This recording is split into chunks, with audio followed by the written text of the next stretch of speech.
Olá, amigos, eu sou Sidney Domingues, está começando mais um programa Destaque na TV, nosso encontro semanal, sempre às sextas e terças-feiras, das 22 às 23 horas, aqui no TV Max, canais 25 e 525.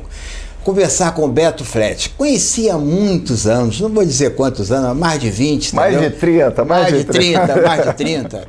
E era modelo, era presidente do sindicato de modelo, né? Tinha uma vida bastante ativa e, de repente, né, ativa no meio artístico, né? E fundou o sindicato de modelo, de repente se tornou concurseiro. E hoje é um dos maiores aprovados, um dos maiores aprovados em concurso do Brasil. 39 concursos. Beto, conta essa história agora. Como é que foi, Beto? Sim, por que disso? Bom, a gente já se conhece há mais de 30 anos, né, Sidney? Então, um vem acompanhando aí a carreira do outro e essa carreira vem, mutante, né? É uma carreira mutante. Então, durante um tempo, a gente faz o que gosta, né? Enquanto a gente tem juventude, vai fazendo meio que movido pelo ímpeto, né? Mas depois que vai chegando a idade, a gente vai procurando uma estabilidade, né? Isso. Então, a palavra-chave do concurso público é estabilidade. A pessoa que procura um concurso público, ela quer estabilidade. Então, antes dessa fase, né, de transformação, dessa mudança de paradigma, né, eu fiz tudo o que eu quis. A gente ama o mundo artístico, né? Eu verdade. E você. Veja, você é advogado, eu sou bacharel em Direito, né? Hoje.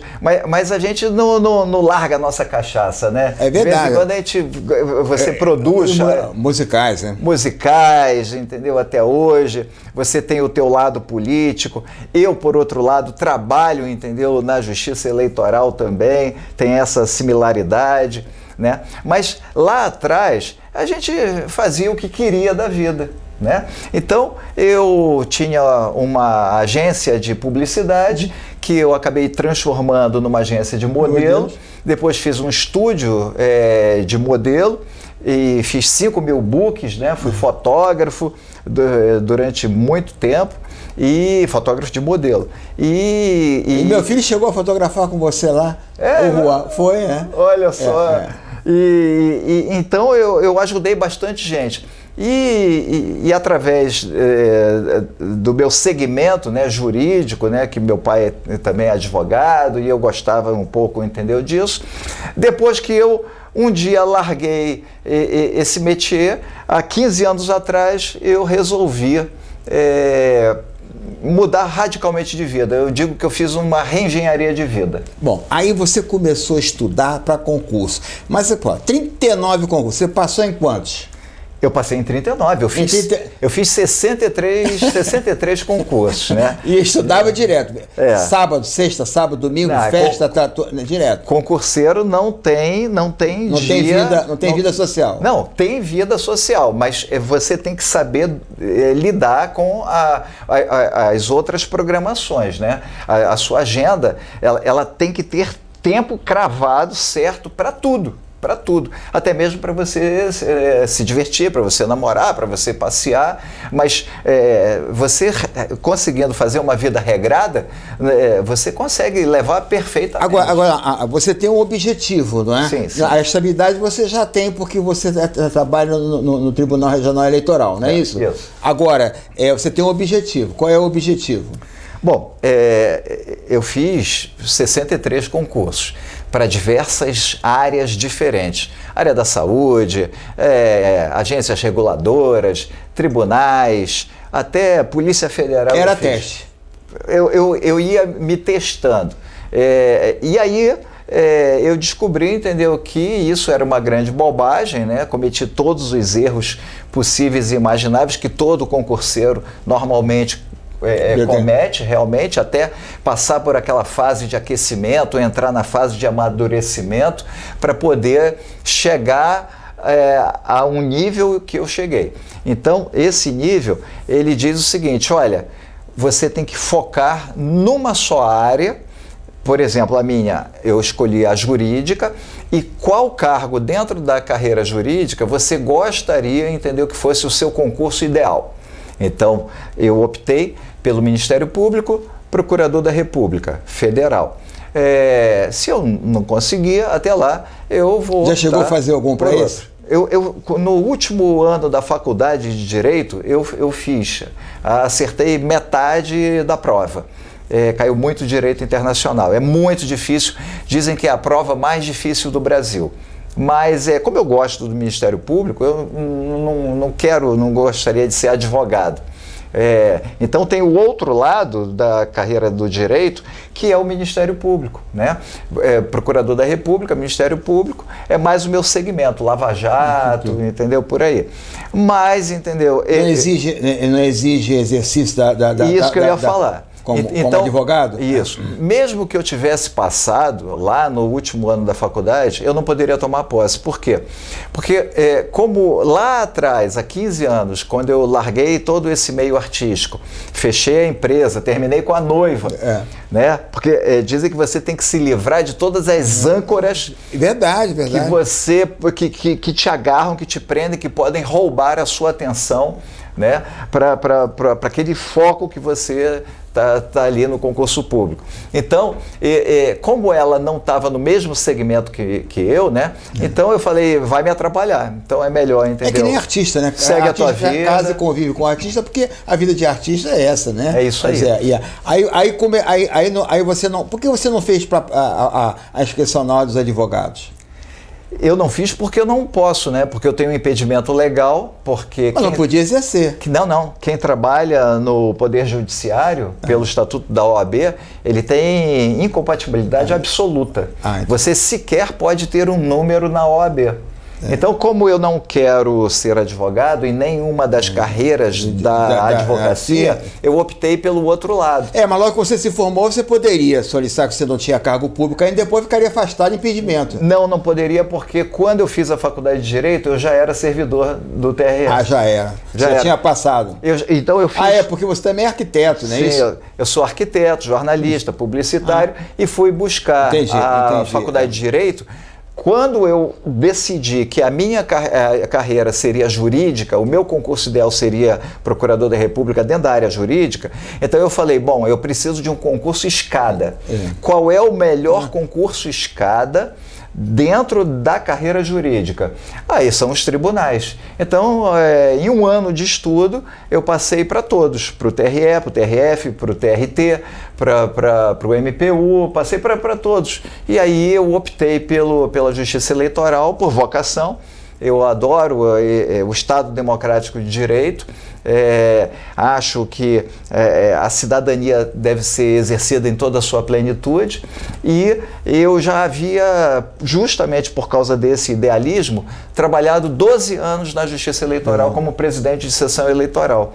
Então, ao contrário dos outros, eu optei pelo TRE não só porque era o melhor, que me daria maior qualidade de vida, mas porque também havia essa vocação. E aí lá dentro... E compensava mais financeiramente? Não, o dinheiro não é tudo, entendeu? Se você tiver um trabalho do lado da sua casa, que você goste, que tenha poucos processos, como a Justiça Eleitoral é o que tem menos processos, um trabalho até determinado, lúdico, né? Por causa das eleições, eu gosto de estar nesse movimento das eleições, de atendimento ao público, biometria, lá eu estou coordenando, entendeu? A CAI, né, que é a Central de Atendimento ao Eleitor da Biometria, contato ao público direto, é muito legal. Então, quando eu descobri que dentro da área do direito eu precisaria de 5 anos de direito, no mínimo, de uma faculdade, mais 3 anos de prática jurídica, e mais os títulos, que também é uma fase do concurso, eu falei, eu vou precisar estudar no mínimo 10 anos.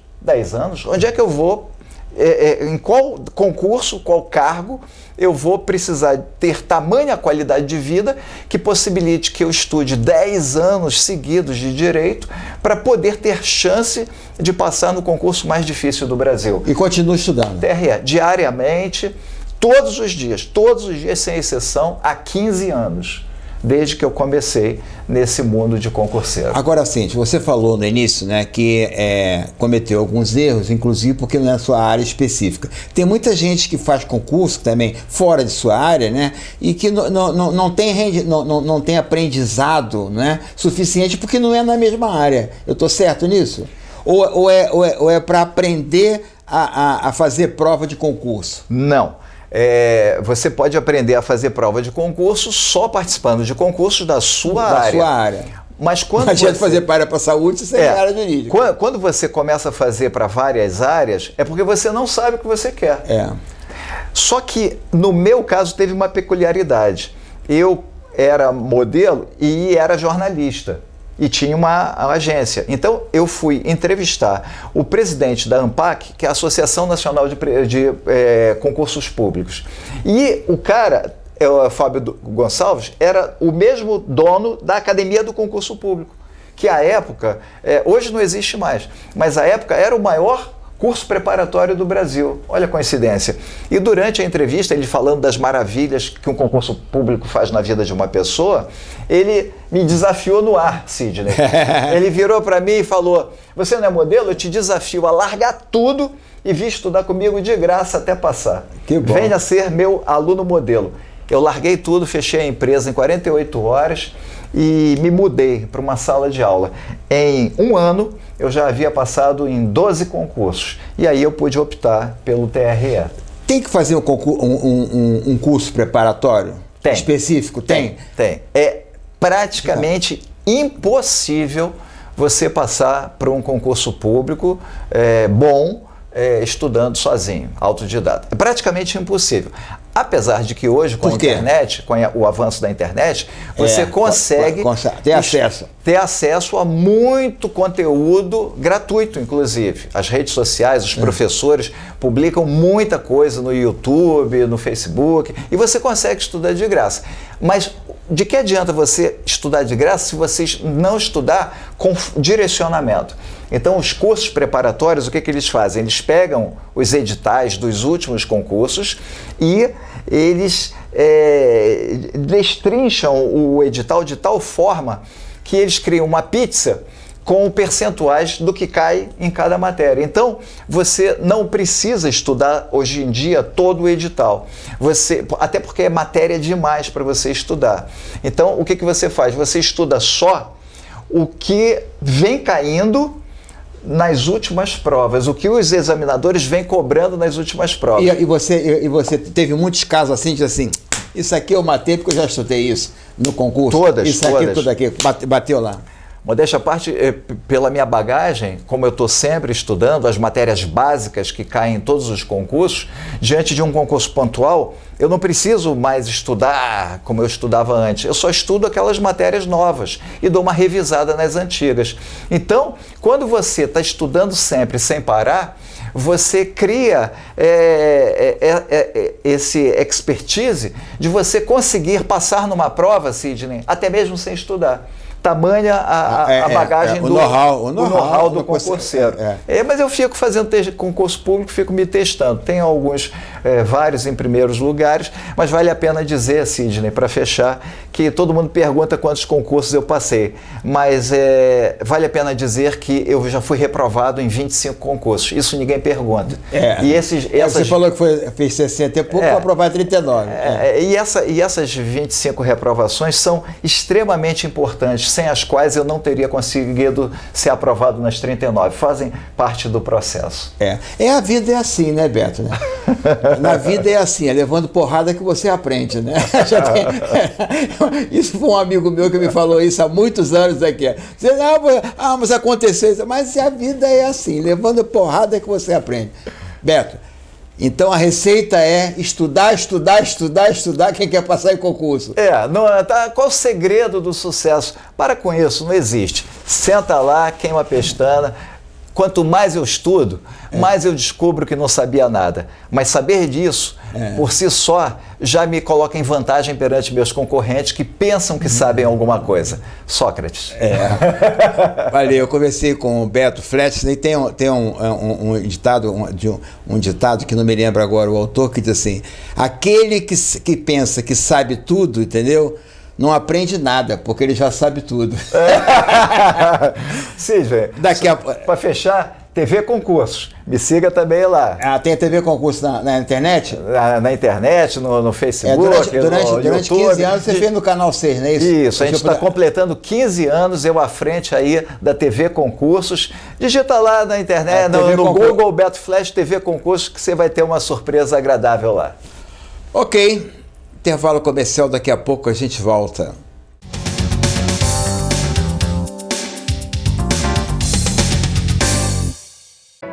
A Alerj continua protegendo você. Foram aprovadas leis como a que suspende a necessidade de renovar documentos presencialmente durante a pandemia, a lei que proíbe bancos de descontarem dívidas do auxílio emergencial e a que obriga a desinfecção de espaços de lazer e escolas. Mande um zap contando o que a sua cidade está fazendo contra o coronavírus. Bons exemplos podem virar boas leis. Alerj, mais perto de você, mesmo agora que precisamos manter distância. Eu sou o Dr. José Ribamar de Almeida Cerqueira Filho, especialista, mestre e doutorando em implantes dentários. O implante dentário hoje é uma inovação para você que sofre sem os dentes ou com próteses móveis ou não está muito satisfeito com a sua estética. Venha me fazer uma visita, trabalhamos com implantes de excelente procedência importados, temos hoje scanner intraoral e fresadora, o que permite você entrar na clínica em apenas poucas horas e sair com todo o seu sorriso corrigido de forma definitiva. Minha clínica está situada na Avenida Nossa Senhora de Copacabana, 978, Subloja 102. Telefones 3208-3943, 3208-3635. Venha me fazer uma visita.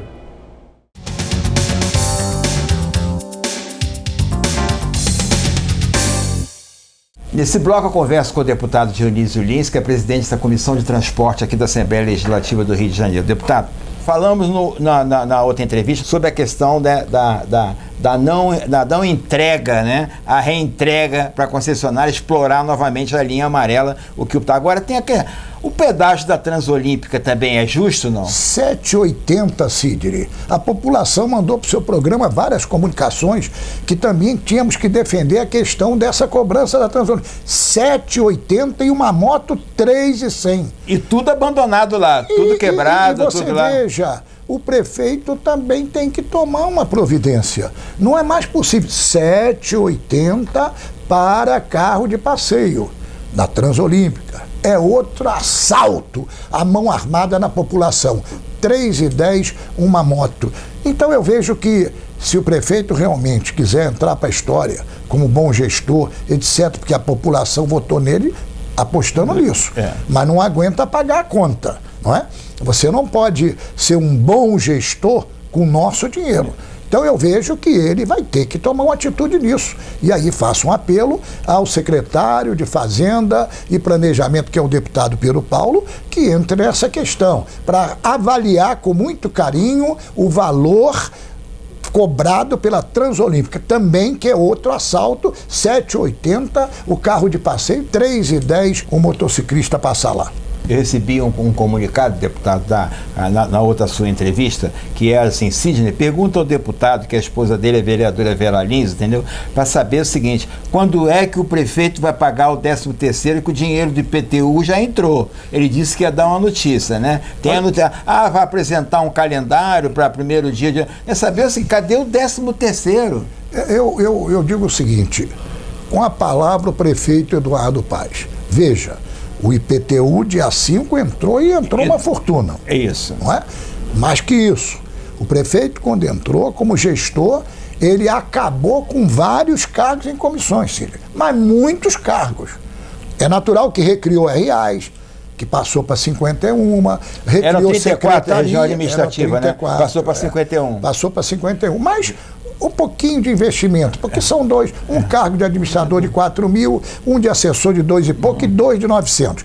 Aí é uma coisa que se avaliar no total, ele economizou mais. Só não está pagando o coitado do terceirizado. Mas atende a quem ajudou na campanha, né, deputado? É verdade, é verdade. Mas eu fico preocupado, Cid, que a pergunta foi muito interessante do seu telespectador. Né? Nós ficamos preocupados quando o trabalhador não recebe, né? O sujeito não receber. Agora, a expectativa era que o prefeito fosse pagar este mês já, porque dia 5 ele arrecadou o máximo que tinha de IPTU, mas vai arrecadar mais dia 26. São duas datas. E porque continua a receita da parcela do IPTU, quem fez parcelado, né? Agora, outra coisa, só pagou até quem ganha 4 mil. Ninguém pode ter se penitenciado, nem pensionistas, aposentados, que tem suas dívidas e contava com 13º. Ah, mas o Crivella que deixou. Sim, mas o Crivella já foi embora.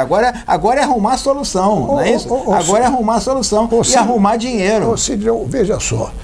Você é um jornalista que é muito bem informado, né? Hoje é referência no programa de entrevista e nas produções que tem como dirigente até de jornal, né? E como colunista.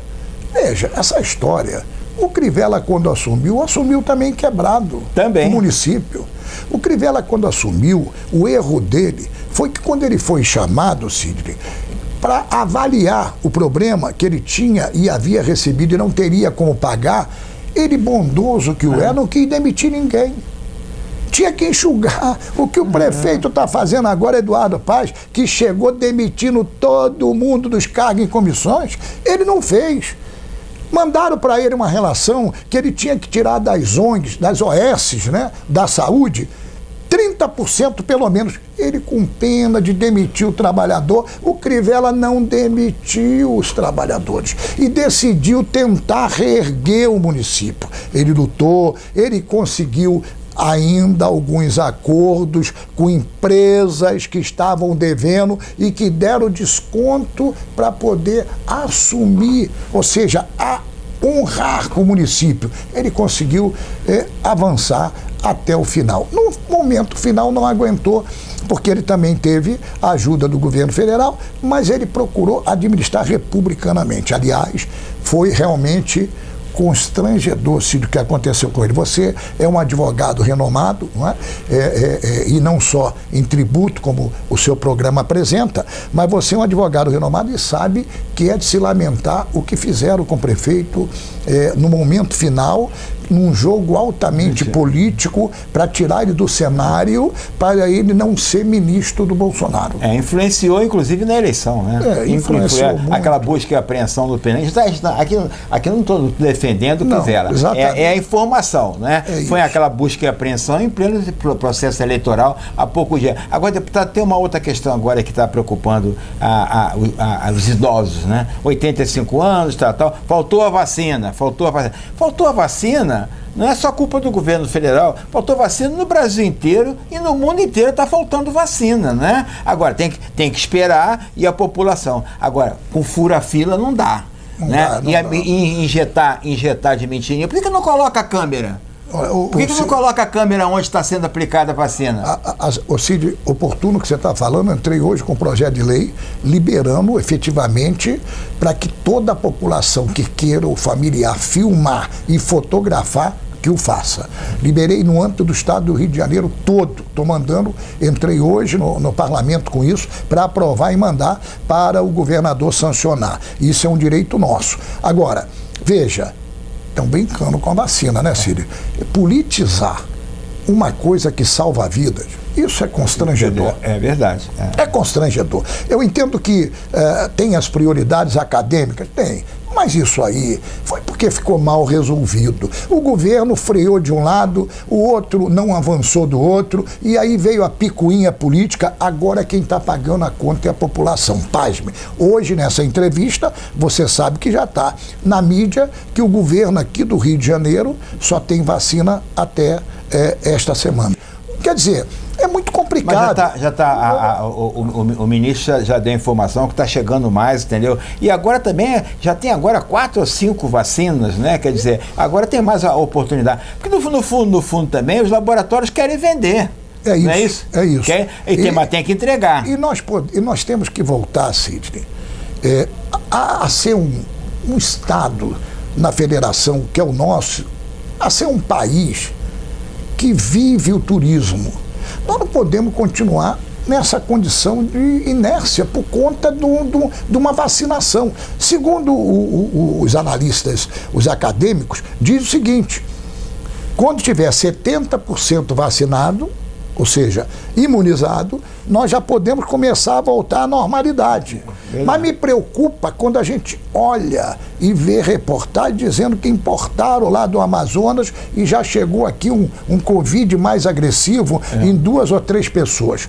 Olha, o governo da Amazônia também botou num avião e mandou 17 pessoas para internar aqui sem um ofício. Pois é. Também não dá, né? É uma outra coisa que trata-se de vidas, né?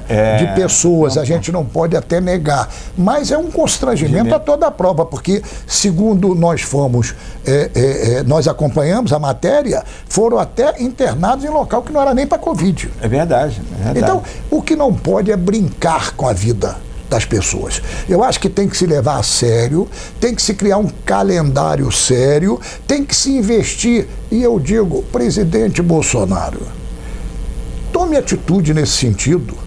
O Brasil, ele acredita na sua gestão, então tome uma atitude, chame os trabalhos à ordem e determine: vamos pegar aqui o dinheiro agora e vamos investir na vacinação em todo o país. Bom, deputado, e vamos salvar vidas. Deputado, e também louvar também o auxílio emergencial, que vai continuar aí pelo menos umas 3 ou 4 meses do governo federal, porque o povo precisa desse dinheiro. Não e tem também a dúvida. Assembleia Legislativa aqui, que aprovou essa semana, não é? A iniciativa do presidente André Ciliani da Casa aprovou um auxílio emergencial aqui no estado do Rio de Janeiro. Nós achamos e entendemos que isso ajuda, mas a população não quer esmola. Quer trabalhar. A população quer voltar ao trabalho. Aqui, precisamente no nosso estado, Círio, você vê que aqui tem a nossa vocação é turística. Com todo o constrangimento da pandemia, alguns fizeram evento aí clandestinos, e você viu a tonelada de gente que estava. Claro. Ninguém aguenta ficar em casa. É natural que correram risco, né? Vão pedir a Deus para não ter constrangimento nenhum. Mas não é justo a gente se arriscar nesse momento. Não é justo. E peço a todos vocês. Eu, por exemplo, estou aqui com o Cid no gabinete, a gente higienizou as mãos e lavamos, etc, etc, e estamos sem máscara. Mas a nossa máscara está aqui, a dele está ali, tá aqui no porque bolo. senão você também não tem uma visão nítida da entrevista nossa. Isso. E aí fica meio capenga. O que eu quero dizer é o seguinte: use máscara. Continue na prevenção, mas faça um apelo aos governantes. Faça um apelo ao presidente da República. Imediatamente diversifique, atenda com prioridade a vacinação. Eu entrei com a lei aqui, Sidney, pedindo para priorizar, além da terceira idade, da saúde, que já estavam os profissionais de saúde, para colocar o corpo de bombeiro, para colocar a polícia civil, não é? Para colocar os departamentos que lidam, por exemplo, a própria Alerj, que lida com a população. Porque quem lida com a população tem que estar imunizado. Verdade, tem que estar. Porque você recebe as pessoas, você não sabe se chega alguém para lhe transmitir, não é? Então, o que eu peço agora, nesse momento, Cid, é que o presidente da República se entrose com os governantes.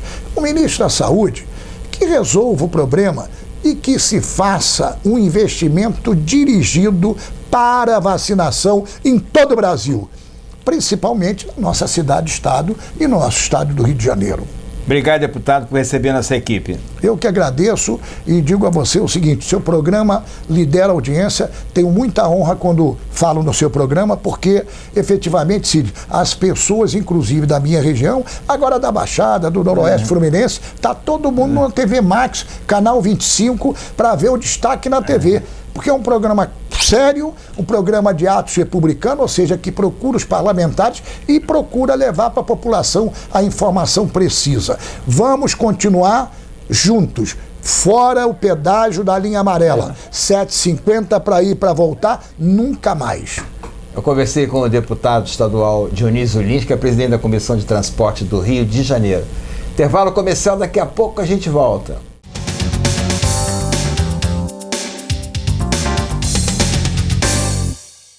Para ajudar no combate à pandemia, a Alerj já aprovou mais de 160 leis. Entre elas, a que determina que hospitais enviem informações à família de pacientes internados. A Alerj aprovou também a lei que prevê um programa de atendimento e orientação sobre a Covid-19 nas comunidades. Mande um zap pro Alô Alerj e compartilhe boas ideias. Elas podem virar boas leis. Alerj, mais perto de você, mesmo agora que precisamos manter distância. A Miguel Lemos Joias compra e vende ouro. Se você quiser fazer uma consulta, uma avaliação para saber quanto vale a sua joia, ela trabalha também com brilhantes, joias antigas, joias em platina, moedas de ouro, cautelas da Caixa Econômica Federal, pratarias, antiguidades, relógios de marcas famosas como Rolex, Patek Philippe e outras marcas. Miguel Lemos Joias, compra e vende ouro. Não deixe de consultar 2521-7224, 2521-7224 e no celular 96867237. Pensou em vender ou comprar ouro? Miguel Lemos Joias. Consulte.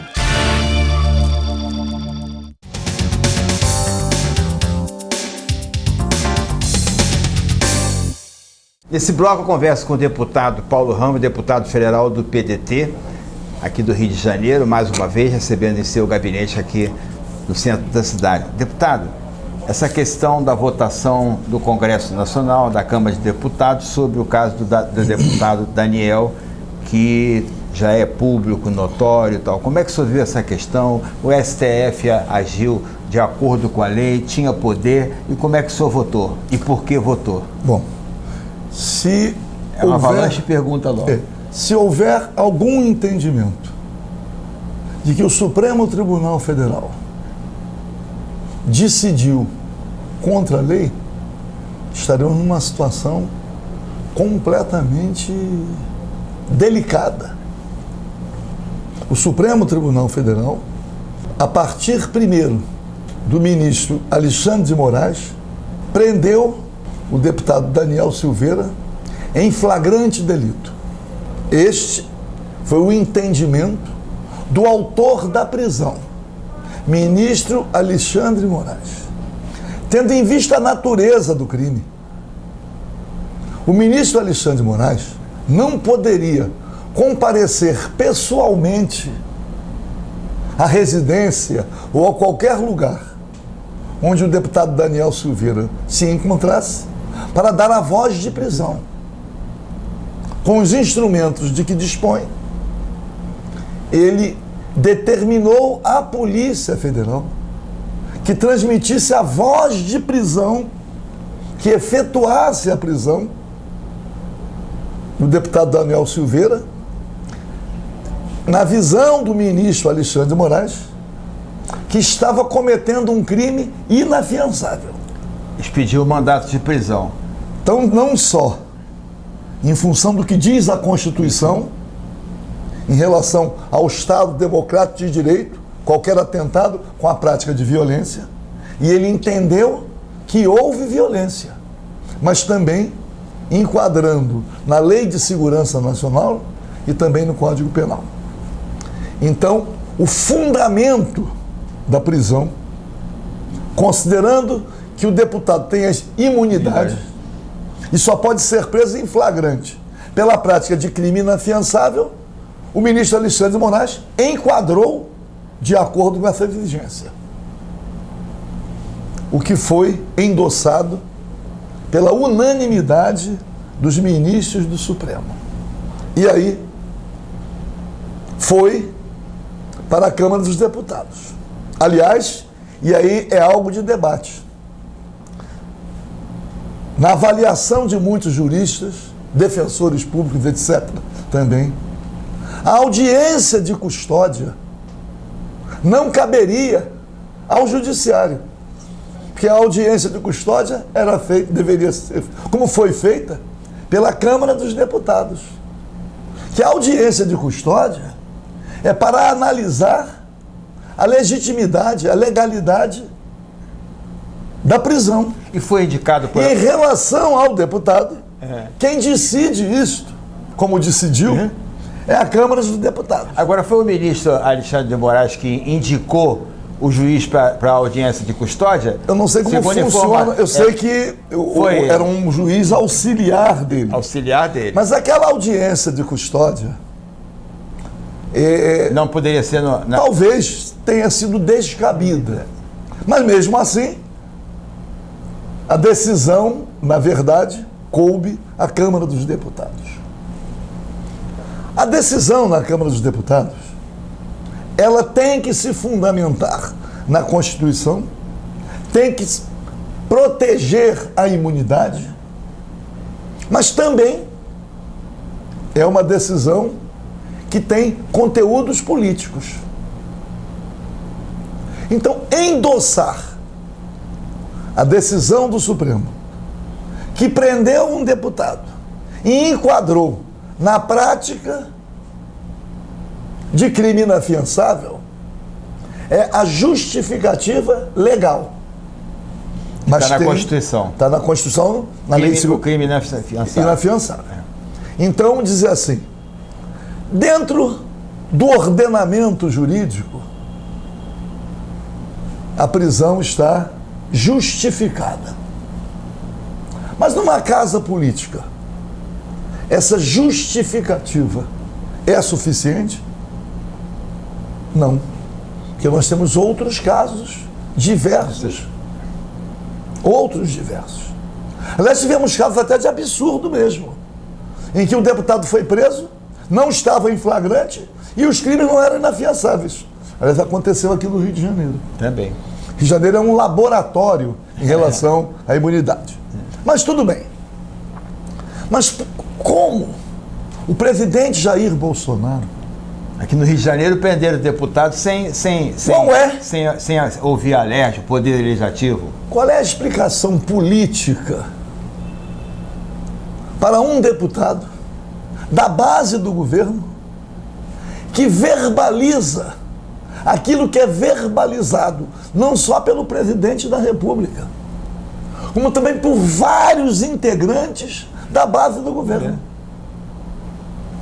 Como é que ele tem uma derrota tão fragorosa logo depois da eleição do presidente da Câmara, cujos louros da eleição foram todos destinados ao presidente Jair Bolsonaro? Como é que Jair Bolsonaro se posiciona? Como é que a base que ele tem no Congresso Nacional, na Câmara dos Deputados, se posiciona? Como explicar que o deputado perca por 364 votos? Tem que ter uma explicação. E a explicação política... Mas a decisão não era da Câmara de Deputados? Por que o presidente ia mandar a sua bancada? Não. Deixa para lá, é o Poder Legislativo que vai resolver. Nós temos um exemplo, eu não vou citar o nome, claro, mas foi uma expressão muito divulgada na época, envolvendo um político de São Paulo, que ele foi preso, participava de um grupo político e se sentiu abandonado. O que ele disse? Não se abandona um companheiro ferido na beira da estrada. Não se abandona. Lembra disso? Tem um ditado que assim, aquele que abandonar um amigo na beira da estrada jamais será ressarcido. Então, o que eu estou dizendo? Não há nenhuma dúvida, e vou usar uma expressão, que é uma expressão que eu não quero usá-la, nem como se fosse elogio ou como se fosse algo pejorativo. O deputado Daniel Silveira foi abandonado pelo bolsonarismo na Câmara dos Deputados. Não houve defesa. A relatora é uma deputada federal da base do governo bolsonarista. Agora, deputado, o fato do deputado Daniel da Silveira pedir desculpa não é exatamente confessar o crime? Na verdade, o que acontece? Qual é o pano de fundo? O pano de fundo é a defesa, é a preservação do Estado democrático de direito. Existe um cenário. Nós temos vários cenários na política. O cenário para 2022 é um cenário que incorpora a possibilidade de uma reação não republicana, não constitucional, do grupo bolsonarista, dependendo do resultado da eleição. Já há uma preparação para dizer que, se não for reeleito, é porque houve fraude. Você acredita nisso? Eu não acredito. Eu não acredito. Eu estou dizendo que é um dos cenários. A possibilidade. Nós temos vários cenários. Vários cenários. Porque o processo histórico, ele vai se realizando. Se pode analisar o que já aconteceu. Mas você pode imaginar, através de hipóteses, o que pode acontecer. E aí, a prisão, a confirmação da prisão do deputado Daniel Silveira, talvez tenha sido uma medida preventiva para desestimular novas incursões. Acredito eu até que agora o Supremo vai agilizar os processos. Por quê? Porque... Quais processos de deputados estão para ser julgados? Todos os casos que estão no Supremo Tribunal de Deputados, tratando do mesmo tema. Do mesmo tema. Dos atos já praticados, alegadamente, contra o Estado Democrático de Direito. Porque, veja bem, a procuradora... Eu te interrompi, deputado. Aí eu fiquei curioso aqui, porque tem sempre a visão política também, não só apenas do jornalista. Quer dizer, será que alguns deputados também votaram para que não fossem ressabiados com a possibilidade de entrar em pauta processos que eles estão no Supremo? Deixa eu lhe dizer, isto é de um equívoco muito grande. Muito. Não vamos contrariar o Supremo. Aliás, fazem isso. Não vão bater de frente. Fazem isso também em relação ao próprio presidente da República. Deixou o deputado Daniel Silveira no crematório para não contrariar o Supremo. Essa interpretação, para mim, não tem. Porque você pega os votos. Tem voto de quem não tem nenhum processo e votou pela soltura. Verdade. Então, não dá para ter isto como critério. No meio pode ter alguns casos desses que eu citei, mas não era a maioria, né? Pode ter gente que votou para fazer uma média, para continuar tendo cargos. Interpretar. Cento e pouco, 130, 120. Então, são... de pegar. A motivação, mas o sumo da motivação foi a preservação do Estado Democrático de Direito. Deputado, agora é o seguinte, Vamos embora. Então, vai ter desdobramento. Agora a comissão de ética vai ser reativada. O processo vai caminhar dentro da Câmara para saber se a Câmara dos Deputados... Vai caçar ou não? Vai caçar. Ou qual vai ser a punição? Deixa eu concluir uma coisa. Eu estou perplexo ante a possibilidade, com a qual eu não concordo, do deputado eventualmente solto, que ele vai continuar preso, ele vai responder ao processo preso, e se for solto, vai usar tornozeleira, vai ficar uma espécie de semi-aberto, autorizado a comparecer à Câmara. Sem condenação? Eu penso, já houve isso, deputado cumprindo pena no semi-aberto. De dia é deputado, e à noite, isto não pode existir. Na Câmara Federal. Não pode existir. Saía da cadeia para ir votar. Ou é deputado, com plenos... Ou é presidiário. Porque tem uma coisa.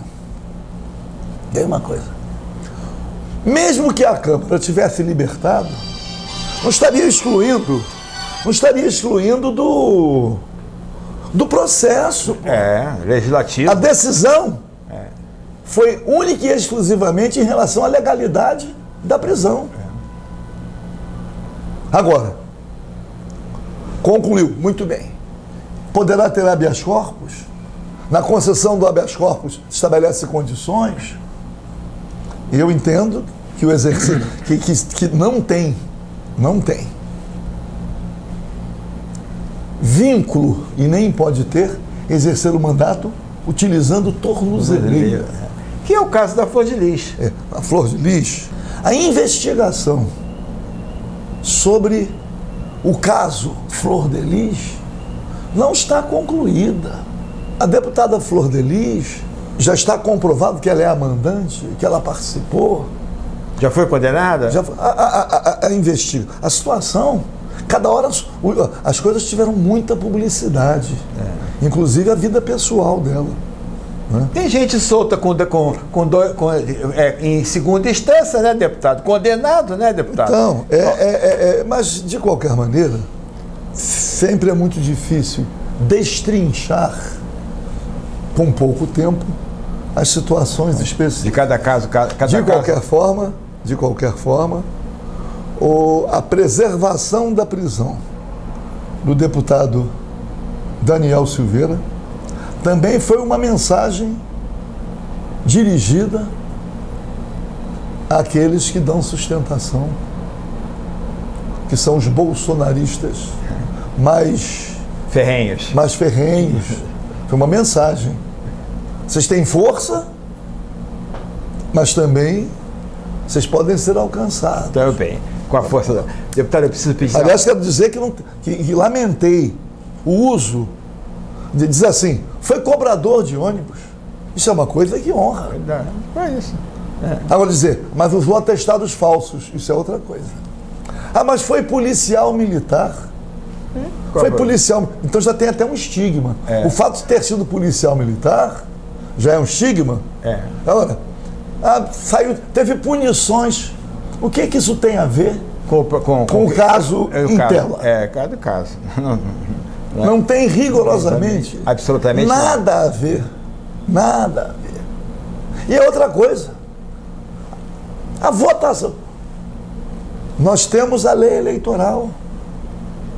Processo eleitoral. Todos que estão lá estão eleitos.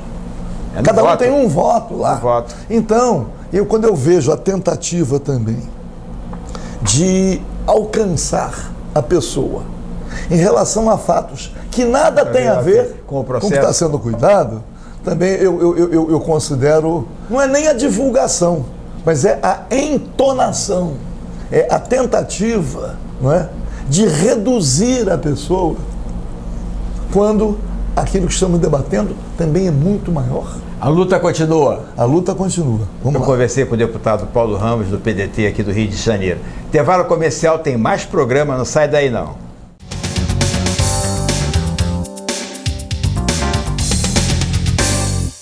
A Alerj continua trabalhando para combater a pandemia. Mais de 160 leis já foram aprovadas. Entre elas a que obriga empresas de transporte de valores a adotarem medidas de proteção para seus funcionários. E a lei que autoriza o governo do estado a entregar medicamentos na casa de pacientes idosos, portadores de doenças crônicas e com dificuldade de locomoção durante a pandemia. Mande um zap pro Alô Alerj e compartilhe boas ideias. Elas podem virar boas leis. Alerj, mais perto de você, mesmo agora que precisamos manter distância. Eu sou o Dr. José Ribamar de Almeida Cerqueira Filho, especialista, mestre e doutorando em implantes dentários.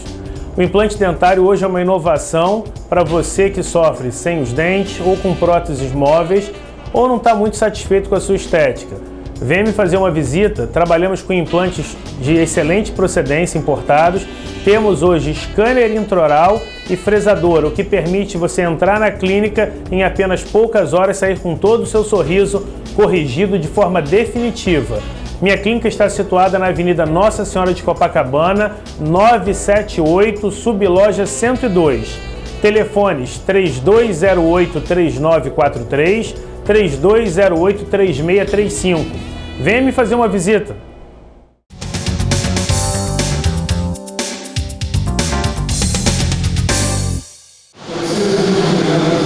Conversa agora com o deputado Coronel Salema. Deputado, aumentou a criminalidade no Rio de Janeiro agora durante essa pandemia, não? Não, pelo contrário, a gente vê que tem uma redução em todos os índices dos indicadores criminais, né? Isso é medido pelo Instituto de Segurança Pública. A gente viu que até mesmo a letalidade baixou, roubo de rua, roubo de veículos, roubo de cargas, que era um índice que realmente incomodava muito a todos nós da segurança pública. Mas o trabalho que foi feito aí pelas corporações do Estado, né? Policiais civis, policiais militares. O próprio apoio da PRF foi muito importante nas rodovias federais que cruzam o nosso Estado. Então a gente viu que os índices realmente foram favoráveis. A pandemia, de alguma forma, tirou as pessoas da rua também. Menor circulação de público e de veículos. Isso também foi um item favorável. Mas são dados que a gente, às vezes, pode comemorar, mas ainda está próximo do ideal, né? Nunca a gente pode se acomodar com essas reduções. E as corporações têm se empenhado bastante em cada vez melhorar esses índices. Nas comunidades, quer dizer, tem tido sempre, através da imprensa agora, a aglomeração, baile funk, quer dizer, patrocinado pelo tráfico, né? E aquela decisão do ministro Fachin de que a polícia não pode ir nas comunidades, ainda está em vigor ou já caiu aquilo? Não, a determinação ainda vigora, infelizmente. Acho que não foi uma medida bem pensada. A gente não pode deixar de agir nas comunidades. Claro que tem que ter planejamento, tem que ser com cuidado, porque o território é hostil. Eles usam os próprios moradores como escudo humanos. Briga né? Disputas territoriais entre facções. Das e a gente vê que eles aproveitam essa determinação, nessas limitações que nos impuseram, para patrocinar esses bailes funk, que realmente é uma grande aglomeração de pessoas, não só de moradores da comunidade. A gente vê que vem muitos jovens que vêm de fora também para participar desses eventos, que a gente sabe que são eventos não regulamentados.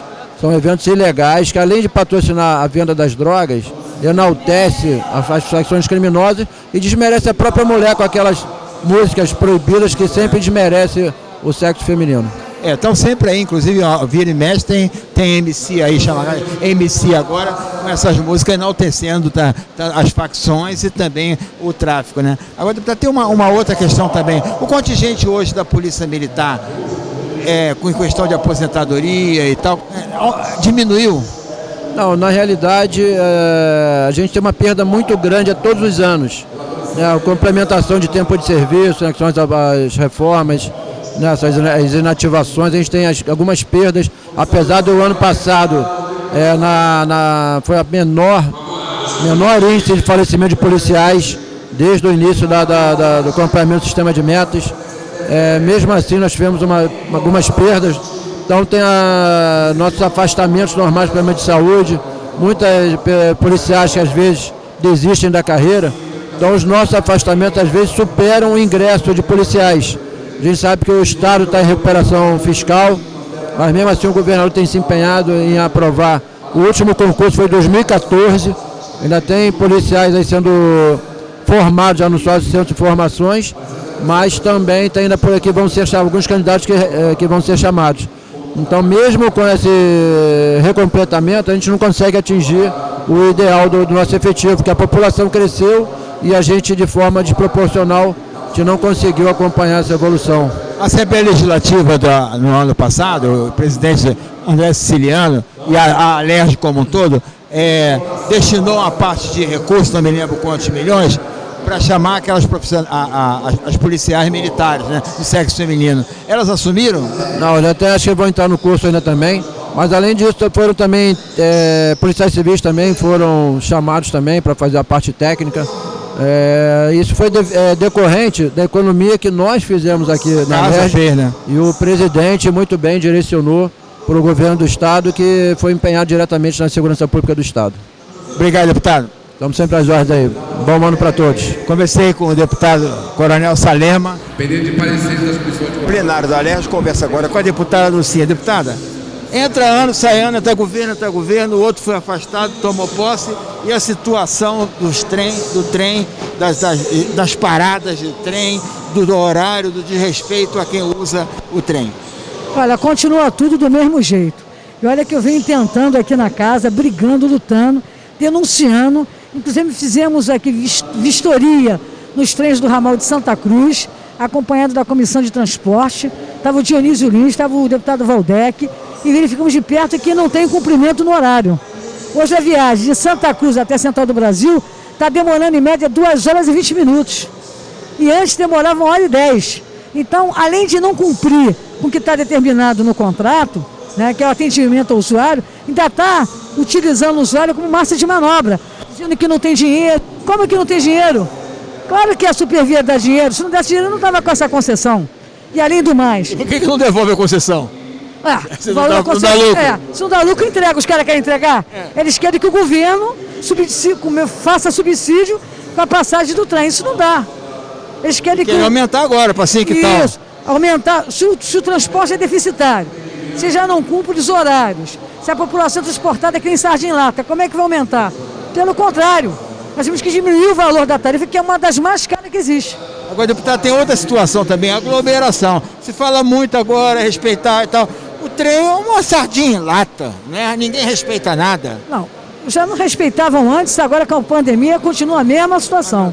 Então eu queria aproveitar para poder fazer esse pedido, que o governador tome conhecimento dessa situação, porque a Supervia é uma concessão. Então cabe ao poder público fiscalizar, atuar, ao mesmo tempo a agência de transporte, né, que é a Getransp, fiscalizar e multar. Eles não são multados. Eles fazem o que querem. Não faz nada, né, deputado? É verdade, eu sou dessa situação. Essa agência de transporte não fiscaliza, não pune, não faz nada. E quem paga o pato é o usuário.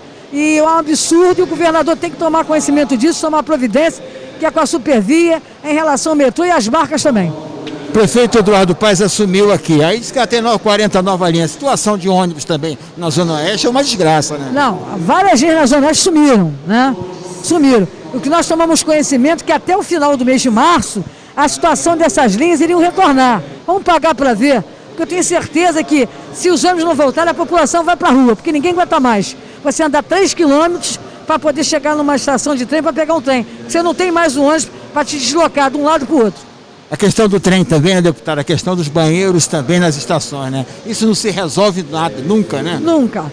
Entra governo, sai governo e a mesma situação. Você sabe que tem 2 leis minhas aqui aprovadas, uma delas que fala sobre acessibilidade, que obriga a Supervia a colocar a escada rolante em todas as estações ferroviárias, do ramal de Santa Cruz, do ramal de Gramacho. Até hoje não aconteceu.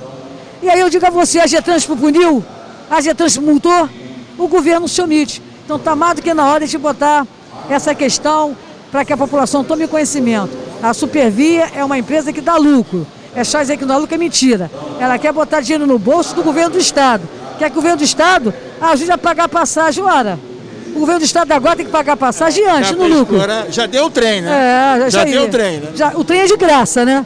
Que quem compra é o Estado. Agora ainda quer que subsidie a passagem, é um absurdo. Nos banheiros tem estação que não tem condição. Mas tem esse sanitário que normalmente se aluga para evento. A companhia concessionária poderia colocar esses banheiros químicos, né? Vou dizer uma coisa para você. Não digo nem os banheiros químicos. O que é colocar 2 sanitários, um de homem e de mulher, em cada estação ferroviária? Não é nada. Não é nada em relação ao lucro, em relação ao preço da passagem, não é nada. É obrigação da Supervia dar o direito ao usuário de ter um sanitário nas estações de trem. É um direito. As pessoas que tomam remédio diurético, pressão os idosos, alta, vem lá, só tem isso no banheiro em Diodoro. Vai ter o que descer para ir no banheiro? E é por isso que eu estou dizendo a você, não fazem porque não querem. Aí quando dá de comprar o trem, aí vai o Sérgio Cabral e compra os trem e dá de graça para a Supervia. Obrigado, deputado. Valeu, um abraço para vocês. Deputada Lucinha está sempre em cima dessa questão dos transportes. Intervalo comercial, daqui a pouco a gente volta.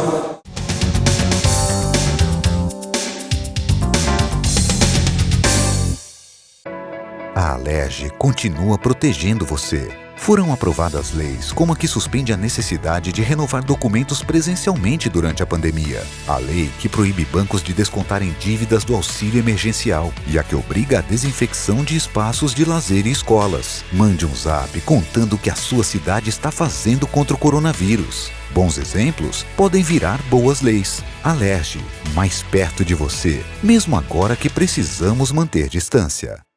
Eu sou o Dr. José Ribamar de Almeida Cerqueira Filho, especialista, mestre e doutorando em implantes dentários. O implante dentário hoje é uma inovação para você que sofre sem os dentes ou com próteses móveis ou não está muito satisfeito com a sua estética. Venha me fazer uma visita, trabalhamos com implantes de excelente procedência importados, temos hoje scanner intraoral e fresadora, o que permite você entrar na clínica em apenas poucas horas e sair com todo o seu sorriso corrigido de forma definitiva. Minha clínica está situada na Avenida Nossa Senhora de Copacabana, 978, subloja 102. Telefones 3208-3943, 3208-3635. Venha me fazer uma visita. Chegamos ao final de mais um programa Destaque na TV. Eu sou Sidney Domingues e agradeço a sua audiência. Semana que vem tem mais aqui na TV Max Rio, canais 25 e 525 da NET. Até a próxima edição.